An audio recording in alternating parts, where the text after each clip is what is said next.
Hello district employees, retirees, family and friends, and welcome to this month's edition of Canal Chronicles. A lot of times people ask me about what goes on at board meetings.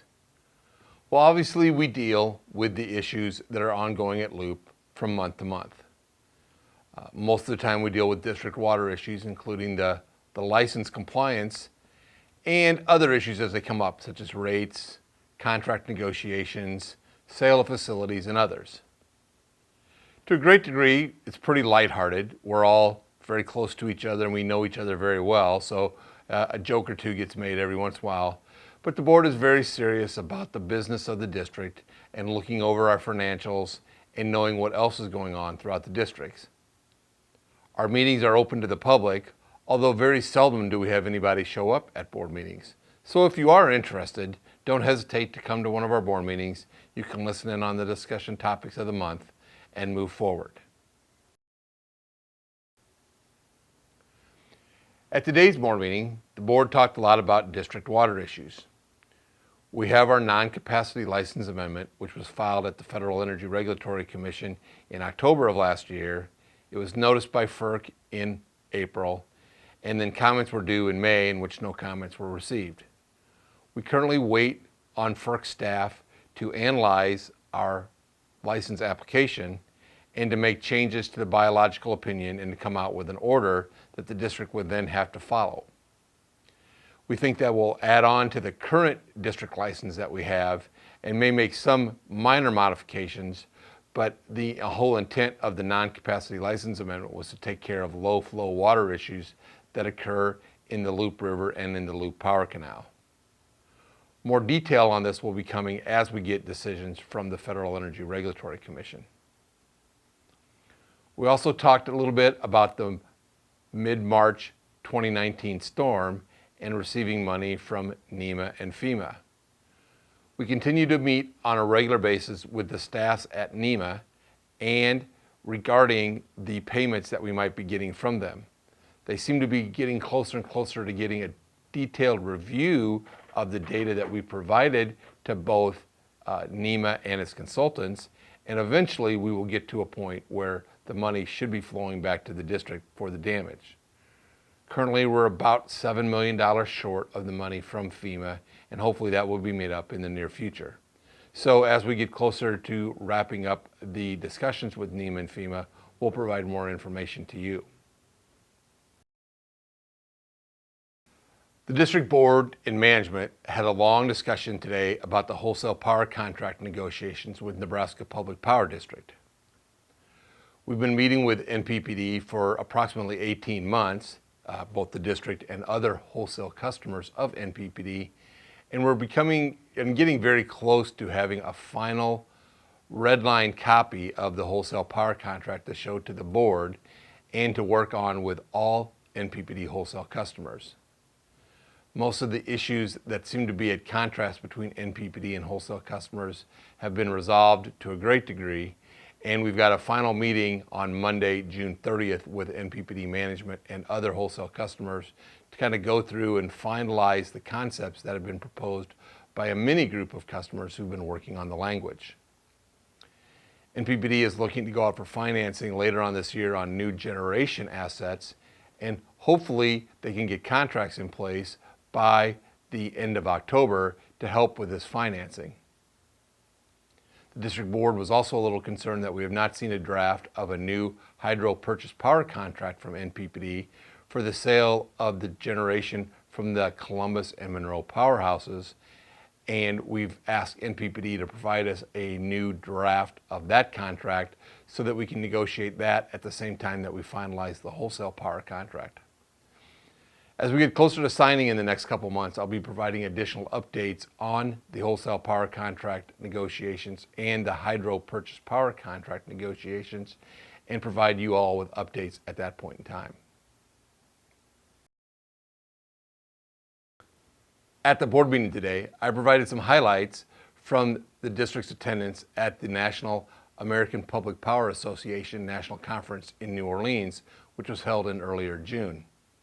Myself, Director Donahue, Vice President of Engineering Hubza, and Vice President of Corporate Services Duran all attended the meeting.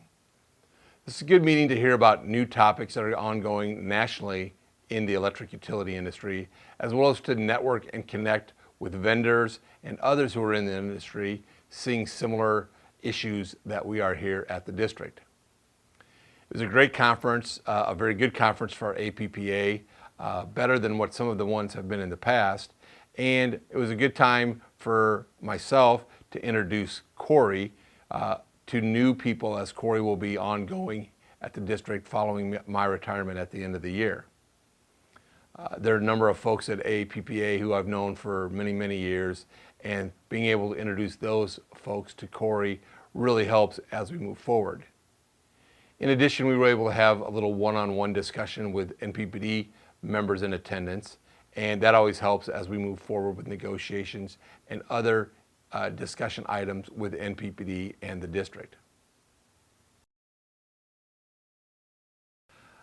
Additionally, at today's board meeting, management provided the board with a regulatory compliance report on our high hazard areas along the canal.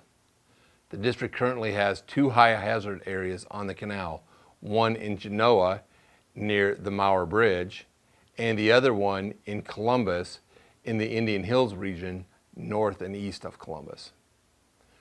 Both of these high hazard areas have had no issues in the years since we put our emergency action plan in place, which we have to do for our hydro areas. And we do maintenance, and we've done some sewer lining in Genoa, but other than that, there have been no issues with the high hazard areas. We have dialers in these high hazard areas where if we have issues, we can connect with all the individuals who are on our emergency action plan and contact those individuals that live in those areas to let them know that an issue is ongoing. But again, since we've implemented the emergency action plan, there have been no issues associated with these 2 high hazard areas. This is a report that is required as part of our EAP, and we do this every year with the board. So as we wrap up, and it wouldn't be a Canal Chronicles without me discussing safety a little bit, and as we get into the summer, we've seen a lot of heat the last couple of days, and I just want to make sure everybody takes the time to be safe in the heat that is out there. Make sure you're hydrated, make sure you put sunscreen on, and just make sure you get the breaks that you need so you don't get overheated. Overheating is a huge issue. I know a number of friends of mine who have gotten overheated in the past, and now they have trouble staying in the heat for any period of time. So I want people to really take time and effort to be safe. And with that, we know a lot of people like to use our water areas that we have here at the district. And I've noticed a lot of comments on social media about the fact that the district recently closed the restroom at Lake North. Well, one of the reasons that we closed the restrooms at Lake North is because of the damage that was being done in those restrooms. We had a number of individuals spread feces around the bathrooms, which is very difficult to clean up and also a health hazard to our employees. In addition, in the past years, we've had different types of animals slaughtered in there, including one time a whole pig was slaughtered and the blood and entrails were spread all over the bathroom. We would like to keep these parks open to everyone, but when we have certain individuals that want to do damage and destroy property, it makes it tough on all those other individuals that want to enjoy the restrooms and the activities that occur at Lake North.